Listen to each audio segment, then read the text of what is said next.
सबसे पहले की कहानी क्या है सुनिएगा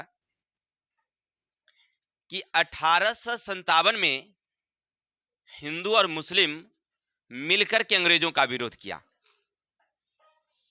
1857 में सबसे पहले मंगल पांडे नामक जो एक पुलिस था जो सबसे पहले विरोध किया और उसके बाद जितने भी भारतीय सैनिक थे सब विरोध किए। इसमें कुछ हिंदू राजा भी थे जिनमें बाबूवीर कुंवर सिंह है ना, और इसके अलावा और सारे, लेकिन कुछ मुस्लिम शासक भी थे इसमें साथ में, जिनमें दिल्ली के नवाब बहादुर शाह जफर भी थे। ठीक है, अब दोनों मिलकर के हमने अंग्रेजों का क्या किया, विरोध, लड़ाई लड़े हम लोग 1857 में। अब हमारी हिंदू मुस्लिम एकता को जब वो देखा अंग्रेज तो उसको रास नहीं आई। उसने सोचा कि क्यों नहीं यहां पर दोनों को अलग किया जाए, कि जब दोनों अगर एक साथ रहेंगे तो ये लोग शिक्षा पर ज्यादा ध्यान देगा और जैसे शिक्षा बढ़ेगा तो हमारे लिए भारत में रहना खतरा बन जाएगा। इसलिए दोनों को अलग करना बहुत जरूरी है। और सबसे पहले उसने हिंदुओं को साथ देना शुरू किया, क्योंकि उस समय ज्यादा मुस्लिम संप्रदाय के शासक थे, मुस्लिम राजा को ज्यादा हराया गया था। तो अंग्रेज सोचा कि मुस्लिम तो हमारा बात मानेगा नहीं, क्योंकि अभी अभी उसके राजा को हमने क्या किया है, हराया है, मारा है, तो मुस्लिम हमारी बात मानेगा नहीं। इसलिए पहले हम लोग हिंदुओं की तरफ आकर्षित होते हैं। वह हिंदुओं को कुछ समर्थन पाने का कोशिश किया लेकिन उसे कुछ बना नहीं। ठीक है, जब हिंदुओं के साथ उसका समर्थन नहीं बना तो उसने सोचा कि क्यों नहीं अब मुस्लिमों में ट्राई किया जाए। और ऐसे ही व्यक्ति थे एक सर सैयद अहमद खां। सबसे पहले क्या नाम था उनका, सर सैयद अहमद खां। उनसे मुस्लिमों ने यानी अंग्रेजों ने बात किया कि भाई अगर आप हमारी साथ देते हैं तो हम आपकी संप्रदाय के लोगों को, आपकी जाति के लोगों को बहुत सारी नौकरियां या जो भी सरकारी सुविधाएं ना हम आपको ज्यादा देंगे। सर सैयद अहमद खां इस बात को मान गए। उनको लगा कि भारत में अगर हमको रहना है तो अंग्रेजों के संरक्षण में अगर रहेंगे तो हमें हमारे संप्रदाय के लोगों को ज्यादा लाभ मिलेगा। इसलिए वो किसकी तरफ आकर्षित हो गए, अंग्रेज की तरफ। और लखनऊ में एक कॉलेज की स्थापना किया जो अभी अलीगढ़ कॉलेज के नाम से प्रसिद्ध है। ठीक है, ताकि जो भी इस्लामिक बच्चे हैं वो बच्चे ज्यादा करके शिक्षा ग्रहण कर सके और शिक्षा ग्रहण करके अंग्रेजों का समर्थन पा करके अंग्रेजी सरकार में नौकरी कर सके। इसलिए सर सैयद अहमद खान ने कॉलेज की स्थापना की। उतना तक तो ठीक था, लेकिन फिर भी हम लोगों में, हिंदू और मुस्लिमों में एकता खूब थी और एकता के कारण ना हम लोग एकदम मिल करके अंग्रेजों का विरोध कर रहे थे। उस समय जब 1905 की कहानी आई तो 1905 में गवर्नर जनरल थे लॉर्ड कर्जन। लॉर्ड कर्जन ने सोचा, उसका दिमाग जब आया कि अगर हिंदू मुस्लिम एक रहा तो इस शिक्षा पर ज्यादा बल देगा और जैसे ही शिक्षा ग्रहण करेगा तो उसे सही गलत की पहचान होगी, परिणाम हमारे लिए खतरा होगा। तो इसको शिक्षा से रोकना है तो शिक्षा से रोकने के लिए दोनों को लड़ा दो। आपस में लड़ते रहेगा तो पढ़ने के प्रति इसका ध्यान नहीं जाएगा, धर्म में उलझल रहेगा।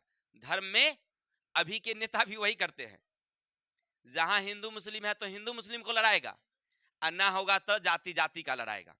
ठीक है ना, अपना रोटी सेकते रहता है। उस समय अंग्रेज यही कर रहा था।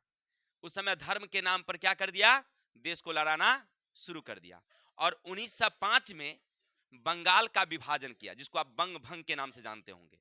ठीक है, क्योंकि उस समय बंगाल बहुत बड़ा प्रांत था। ठीक है, उनका कहना था लॉर्ड कर्जन का कि बंगाल बहुत बड़ा प्रांत है, अकेले इस पर शासन करना संभव नहीं होता है, बहुत बड़ा है, इसलिए इसको छोटा कर देते हैं। और छोटा करने के नाम पर उसने क्या किया, जो मुस्लिम बहुल प्रदेश था, जो अभी बांग्लादेश है, उसको पूर्वी बंगाल कर दिया, पूर्वी बंगाल। और जहां हिंदू बहुल प्रदेश था उसको सीधे पश्चिमी बंगाल कर दिया, जो अभी पश्चिम बंगाल के नाम से प्रसिद्ध हमारे बिहार भारत की एक राज्य है। जो बांग्लादेश है वो पहले हमारे भारत का ही हिस्सा था, उसको क्या कर दिया उसने, पूर्वी बंगाल कर दिया, ठीक है ना। बाद में पूर्वी पाकिस्तान के नाम से वो देश बना था, अभी बांग्लादेश के नाम से, वो सब आगे पढ़ेंगे हम लोग। कर दिया। अब कहानी है, सुनिएगा, कि जब बांग्लादेश का बंगाल का विभाजन हो गया तो अंग्रेजों ने और इसको हवा दिया, क्योंकि हम लोग ना बंगाल के विभाजन में उसका खूब जोर विरोध किए थे। बंगाल के विभाजन के समय खूब जोर, हिंदू मुस्लिम एक दूसरे को राखी बांधे, एक दूसरे से गले मिले, कई दिनों तक हम उसका विरोध किए, माने हम लोग अलग होने के तैयार में नहीं थे। अंग्रेजों ने फिर और उसमें हवा दिया, और बंगाल के वहां के ढाका का नवाब था जिनका नाम था सलीम उल्ला खां, और आगा खां के अध्यक्षता में एक अलग संस्था का निर्माण करवाया जिसका नाम रखा गया मुस्लिम लीग, ठीक है, ताकि मुस्लिम अलग रहेंगे हिंदू, और उसको रोज भड़काता था कि तुम अगर भारत में रहोगे तो तुम्हारी खैर नहीं है, इसलिए तुम अलगे रहो, है ना। और इस तरह से दोनों को विभाजन में आगे बढ़ते गए। बाद में 1900, याद रखिएगा 1909 में पहली बार मुस्लिम लीग ने पृथक निर्वाचन की मांग किया था। पृथक निर्वाचन, देश नहीं, अभी वो देश नहीं मांग कर रहा था, अभी क्या मांग कर रहा था, पृथक निर्वाचन, कि जो मुस्लिम बहुल प्रदेश हैं वहां पर केवल मुस्लिम लीग के सदस्य ही खड़े होंगे, यानी मुसलमान खड़े होंगे, निर्वाचन में वही लोग खड़े होंगे, ऐसा उन्होंने मांग किया, ठीक है। धीरे धीरे ये मांग बढ़ती गई और वही देश विभाजन का सबसे बड़ी कारण बनी, ठीक है ना। जब ये आगे ये मुस्लिम लीग उस समय ज्यादा बढ़ गया जब इसके अध्यक्ष थे मोहम्मद अली जिन्ना, एकदम वो तुल गए थे कि नहीं अब हमको पाकिस्तान चाहिए, और उनके अध्यक्षता में इनके सदस्यों की संख्या बहुत ज्यादा हो गई थी, ठीक है। अर्थात कुल मिलाकर के हमने देखा कि भारत के विभाजन में प्रारंभ में किनकी हाथ रहा, अंग्रेजों का। अंग्रेजों ने ही हमारे हिंदू मुस्लिम एकता को क्या कर दिया, भड़काया। परिणाम कुछ लोग ऐसे थे जो उनमें आ गए। अब रही बात, एक दिमाग क्वेश्चन आपके दिमाग में आता होगा, क्या इसके लिए केवल मुस्लिम ही जिम्मेवार थे, क्या हिंदू जिम्मेवार नहीं था? हाँ, हिंदू भी जिम्मेवार था। कुछ हिंदू सांप्रदायिक लोग थे जो खासकर इस्लामिक के लिए बहुत ही वैमनस्यता रखते थे, सब नहीं थे, कुछ। अब क्या हिंदू में जो वैमनस्यता रखते हैं क्या सब रखते हैं? क्या मुसलमान में सब वैमनस्यता रखते थे? नहीं। उस समय जब आगा खां, सलीम उल्ला खां मुस्लिम लीग की अध्यक्षता कर रहे थे, तो उसके बाद भी तो हमारे बहुत सारे मुस्लिम लोग जो भारत में रहना पसंद किए, जिनमें अब्दुल गफार खान का नाम आप सुने होंगे, नहीं, मौलाना अब्दुल कलाम आजाद जो हमारे भारत के प्रथम शिक्षा मंत्री रहे आजादी के बाद, क्या उनको देश के प्रति प्रेम था कि नहीं था? आसफुल्ला खां जिन्होंने नारा दिया था सारे जहां से अच्छा, नहीं सॉरी, मोहम्मद इकबाल वो सब नारा दिए थे ना। आखिर भारत के प्रति मुसलमानों को भी प्रेम था, ऐसा नहीं कि नहीं था, लेकिन कुछ हिंदूवादी लोग थे जिन्होंने मुसलमानों को अलग होने पर बाध्य किया।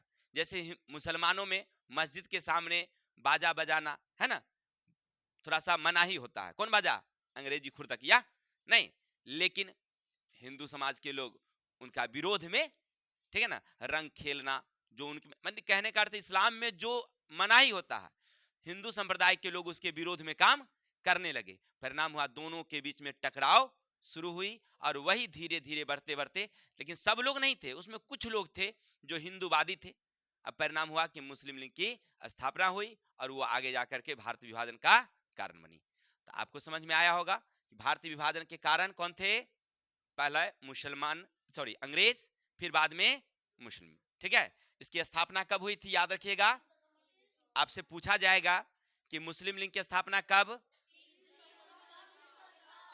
किसने किया था, ठीक है। किसी को दिक्कत? ये हमारी इतिहास है, ठीक है। चलिए, तो आज के लिए इतनी ही, कल मिलते हैं नेक्स्ट, तब तक के लिए जय हिंद, जय भारत।